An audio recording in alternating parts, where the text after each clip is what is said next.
कि वो स्टेज पर आए और है। तो मैंने सब भाइयों को यह आह्वान भी किया था कि आपको ये एक सुनहरी मौका मिला है कि आप डाक बंगला में तशरीफ लाएं और जो अलग अलग किस्म के स्टॉल लगे हैं उनका फायदा दें। मगर हमारे लोग थोड़े से अवेयर नहीं है, तो डिपार्टमेंटों का भी फर्ज बनता है कि वो लोगों को अवेयर करें। मैं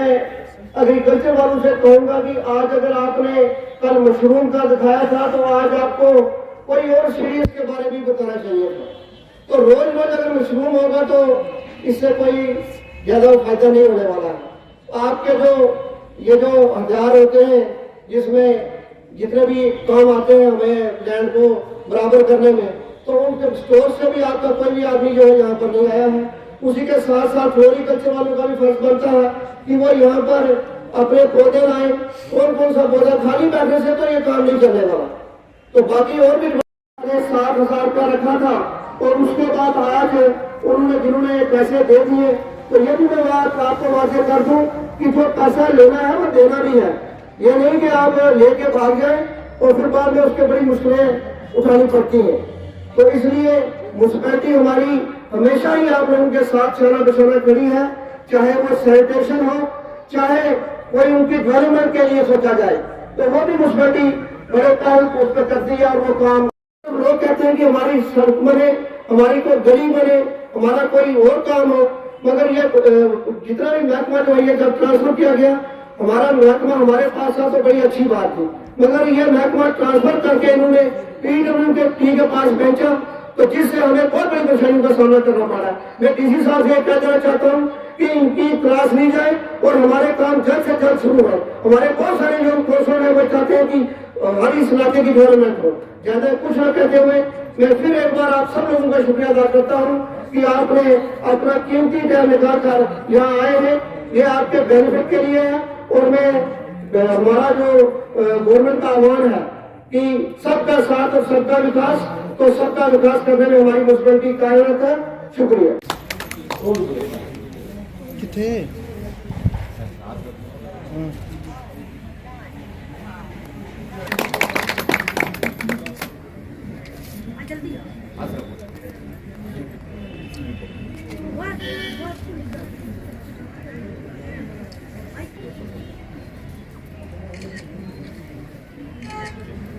पूजा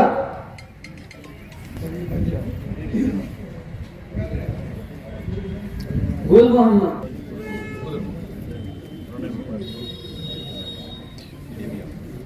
सगीरा भी,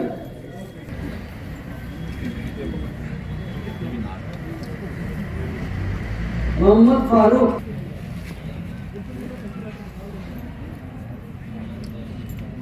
अब्दुल गनी, गणित देखो गणित तक, विजय कुमार,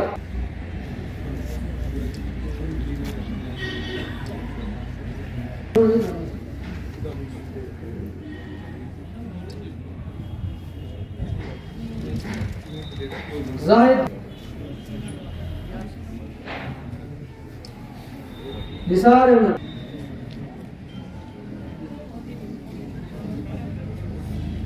शगुन अहमद, जुल्फकार अहमद,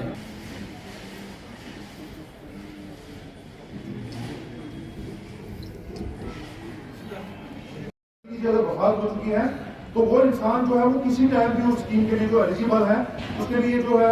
फादर का जो डेथ सर्टिफिकेट लगाना है वो रेवेन्यू अथॉरिटी से जो है वो नकल इंतकाल और जो उसके टाइम पे जो उनकी जो गिरदावरी जो उनकी इंतकाल जब हम उसको कहते हैं वो चढ़ जाता है, उसके बाद वो डॉक्यूमेंट्स लेने हैं, वहाँ पर हम उसको वेरीफाई करेंगे और फर्दर जो प्रोसेस के लिए जो NIC जो है जो इसको करता है चीफ ऑफिस हमारे चीफ एग्जीक्यूटिव ऑफिस जो फार्मर है जो इसमें ऑलरेडी स्कीम फायदा ले रहा है और इस वक्त भी 12वीं किस्त जो है गवर्नमेंट ऑफ इंडिया ने जो वाजदार की है, बहुत सारे लोगों को उसमें पैसा आ चुका है। अगर कोई इंसान उसमें रहा है, बहुत सारे लोगों को हमने देखा कि कोई इंसान कभी बम्बई में या गुजरात में वहां पर कभी कोई काम कर रहा था या कोई नौकरी कर रहा है या किसी तरीके का भी कोई बिजनेस कर रहा है, तो वो उनके अकाउंट वहां पर यहाँ पर स्टेटस रिपोर्ट निकालते हैं। तो स्टेटस रिपोर्ट निकालने के के बाद हमें पता चलता है कि वो कहीं एक्सिस बैंक या HDFC बैंक में बंबई में उसके पैसे चले गए, अकाउंट में उसी का रहता है, लेकिन वो पैसे जिस बैंक में आपका यहाँ पर अकाउंट है उसी अकाउंट के साथ आपका सीट रहेगा। गवर्नमेंट के जितने भी स्कीम्स हैं उनमें जो डायरेक्ट ट्रांजेक्शन बेनिफिट के जितने भी जो पैसे जो आएंगे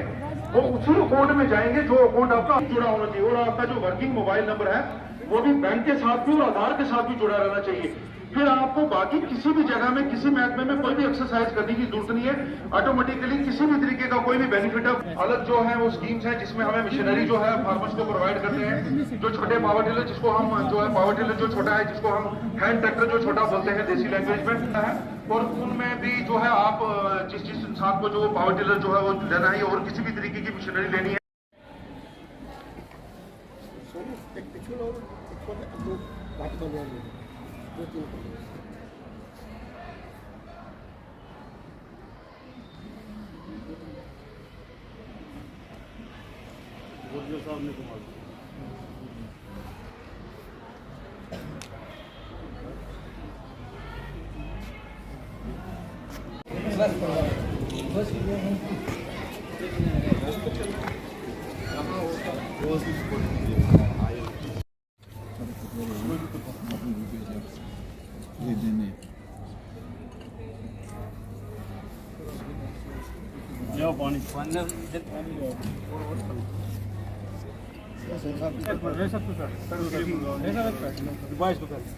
पीछे